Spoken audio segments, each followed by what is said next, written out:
Okay, so this afternoon we were working on treating trauma, and I would try so hard not to geek out, but this is like the basis of my specialty, right? Is trauma and neuroscience.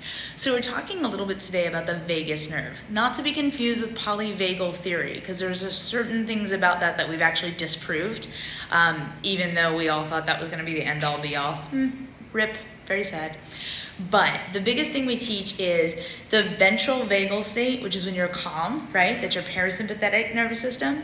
The sympathetic state, where you get into fight or flight. And then we have the dorsal vagal state, which is a mobilization. It's when you freeze and shut down.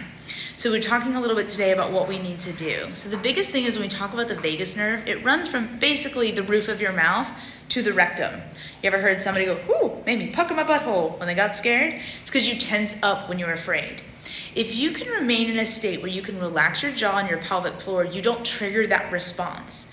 And so what we've learned is that treating trauma is less about managing the upsetting experience that happened to you, and instead it's about treating the resulting physiologic response, not psychological, the physiologic response. Because once we have trauma, our nervous system is overactive.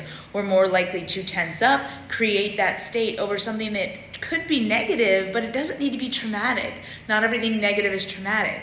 So instead of going through and treating each individual upsetting situation, we're learning that if we can keep you in a relaxed state and stop that physiologic response, then you're much more likely to have the trauma treated in a way that you still remember it as something shitty that happened, but instead of carrying it around with you and having everything trigger that. So anyway, I will stop there because I will geek out and talk about this all day. But that's what we're going to be doing this afternoon. If you have any further questions, because it's a very broad subject, let me know.